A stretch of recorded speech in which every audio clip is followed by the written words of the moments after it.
जंग सितंबर 1965 के पस मंज़र में लिखा हुआ एक शाहकार नावल BRB बहती रहेगी, जिसमें पाक भारत जंग के वलुलाहेज़ वाक़यात शामिल हैं। नावल शुरू करने से पहले आपसे गुजारिश है कि हमारे चैनल वर्ल्ड ऑफ नावल को सब्सक्राइब कीजिए और बेल आइकन को प्रेस कीजिए ताकि हर आने वाली वीडियो आप तक बआसानी पहुंच सके।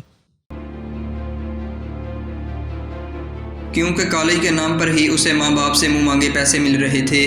उसने हॉस्टल में अलग कमरा ले रखा था, जिसके बाद कुवाड़ों के पीछे एक दो लड़कियों की दबी दबी चोरी छुपे की हंसी अक्सर सुनाई देती थी। इन दिनों वो गर्मियों की छुट्टियां गुजारने घर आया हुआ था। उसे आए अभी चंद ही रोज गुजरे थे कि हाजरा को इनके घर में नौकरी मिल गई थी और वो हाजरा को रुपए पैसे और चरब जुबानी के कमाल से हवस के जाल में उलझाने की कोशिश करने लगा था। पहले 2 रुपए, फिर 5 रुपए और एक रोज उसने हाजरा को 10 रुपए देने की कोशिश की, लेकिन हाजरा ने दिल में नफरत के तूफान रोककर खामोशी से ये 10 रुपए भी ठुकरा दिए और फिर वही धमकी, बीबी जी से कह दूंगी। हाजरा ने ये धमकी तो दे दी, लेकिन वो बीबी जी से शिकायत करने से हिचकिचा रही थी। वो इस घर से भागना भी ना चाहती थी, क्योंकि 6-7 बरसों बाद उसे पहला घर मिला था जहां गालियां देना तो दरकिनार, उससे कोई हल्की सी तल्ख कलामी भी नहीं करता था। एक रोज उससे एक प्लेट टूट गई थी तो वो लर्जा उठी थी, लेकिन उसे किसी ने गाली ना दी, ना तनख्वाह में से पैसे काट लेने का रोक दिया। बाल की माँ ने ठहरे ठहरे लबो लहजे में सिर्फ इस कदर कहा था, आए हाजरा तूने दूसरी प्लेट भी तोड़ दी। ऐसी 2 ही प्लेटें थी, एक मुझसे टूट गई थी, मेरे जहेज से यही 2 प्लेटें बाकी थी। चलो कोई बात नहीं, बड़ा पुराना डिज़ाइन था। ये पहला मौका था कि हाजरा को किसी का बर्तन तोड़कर दुख हुआ था, वरना बर्तन तोड़कर उसे खुशी सी महसूस हुआ करती थी कि चलो कम वक्तों का कुछ तो नुकसान हुआ। उस रोज के बाद वो बर्तन धोते इस कदर मुहतात हो गई जैसे इस घर के बर्तन उसके अपने जहेज के हों। इकबाल की माँ का ये पुरशफ़क़त रवैया देखकर वो इकबाल के खिलाफ शिकायत न करना चाहती थी। डरती थी कि ये माँ के दिल को तकलीफ होगी। ये खदशा भी था कि हो सकता है कि उसकी बात पर कोई यकीन ही ना करे। अपनी औलाद को कौन बुरा समझता है। इकबाल की छेड़खानी 10 दराजियों की सूरत अख्तियार कर गई और हाजरा चुपचाप बर्दाश्त करती रही। एक रोज घर वाले किसी शादी पर चले गए तो हाजरा घर में अकेली रह गई। इकबाल भी चला गया था, मगर थोड़ी देर बाद लौट आया। उसने हाजरा को अपने कमरे में बुलाकर अदाकारी के तमाम तर कमालात आजमाए।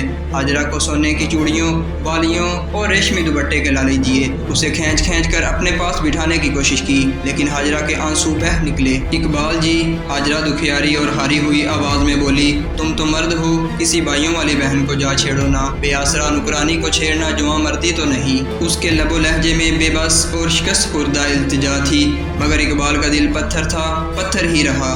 उसने अदाकराना आह लेकर हाजरा के दोनों रुखसारों को हाथों में थाम लिया। ये छेड़खानी तो नहीं हाजो, उसने हंसते हुए कहा, इसे इश्क कहते हैं, तेरे इश्क ने अंधा कर दिया है, खुदा करे तू अंधा ही हो जाए। हाजरा ने जल कर कहा, मुझ नामुराद की इज्जत पर हाथ डालने वाले, खुदा करे तेरी आंखों के ढीले जल जाएं और तू ठोकरें खाता फिरे। उसके आंसू बह रहे थे। उसने इकबाल के हाथ झटक डाले और सिसकियां लेती बाहर निकल गई। 2 साल बाद जब इकबाल की आंखों के ढीले बैदिया के महाज पर भारतीय मार्टर गन के गोले ने जला डाले और वो उम्र भर के लिए अंधा हो गया, तो हाजरा उसका हाथ थामे BRB के किनारे खड़ी उसे कह रही थी, इकबाल जी मेरी आंखें ले लो ना, मैंने डॉक्टर से पूछ लिया है, कहता है आंखें निकालते और डालते हुए कोई तकलीफ नहीं होती। मुझे सब कुछ नजर आ रहा है हाजरा। इकबाल ने उसे कंधे से थाम कर करीब कर लिया और बोला, मैं तुम्हारी आंखों से देख रहा हूँ, ये बैदिया सेक्टर है, मैं BRB के किनारे खड़ा नहर की रवानी सुन रहा हूँ। लगता है जैसे ये रवानी मुझे नजर आ रही है। कहो तो बता दूं कि मैं बगैर आंखों के क्या देख रहा हूँ। दाएं तरफ टूटा हुआ पुल है, जिसे बरसते गोलों में लहूलुहान होकर डायनामिट से उड़ाया था। इस पुल पर ईस्ट बंगाल रेजिमेंट के शेरों ने जानें कुर्बान करके पंजाब की लाज रख ली थी। मेरी आंखें यहीं ज़ाया हुई थी। ज़ाया नहीं हुई थी हाजरा, मेरी आंखें कुर्बान हो गई थी। उसने हाजरा की पीठ अपने सीने से लगाकर कहा, आज तुम यहाँ ले आई हो तो BRB की रवानी के जलत रंग ने मेरी रूह के दरीचे खोल दिए हैं। लगता है जैसे मुझे सब कुछ नजर आ रहा है। और उस रोज 2 बरस पहले हाजरा को घर में अकेला देखकर इकबाल ने उसके गाल थाम लिए और माथे का गुनाह उलूदा बोसा लिया था, तो हाजरा ने जलकर कहा, खुदा करे तू अंधा हो जाए। और वो बावर्ची खाने में चली गई थी और अंदर जाकर वो फूट फूट कर रोई थी। बेचारगी का एहसास उसे डस रहा था और वो महसूस कर रही थी कि उस लड़की की आबरू का खुदा ही हाफिज है, जिसका कोई भाई ना हो। पहले तो वो सिर्फ भूख, सर्दी और प्यार की तशनगी को महसूस किया करती थी, मगर इकबाल ने उसे बेआबरू करने की कोशिश की तो उस पर इंकशाफ हुआ कि बेआबरूई भूख और सर्दी से ज़्यादा बेरहम है। 1.5 माह की छुट्टियां गुजार कर इकबाल लाहौर चला गया तो हाजरा को खुशी सी हुई। इकबाल का लाहौर चले जाना उसकी ज़िंदगी का पहला खुशगवार वाक़या था, वरना वो तो मुसर्रत के नाम ही से नाशना थी।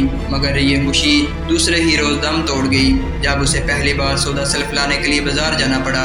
ये पहला घर था जहां उस पर 5-7 रुपए का भरोसा किया गया था। वो गली में से गुजरी तो गली की नुक्कड़ पर 3-4 लड़के खड़े थे। वो इनके करीब से गुजरी तो उसे एक लड़के की आवाज़ सुनाई दी, चौधरी साहब की नुकरानी है, अजब चीज़ है भई। दूसरा बोला, इकबाल की चीज़ है ना। तीसरे ने कहा। हाजरा ने बड़े गुस्से से घूम के देखा तो एक लड़के ने दिल पर हाथ रख कर हाय कह दी।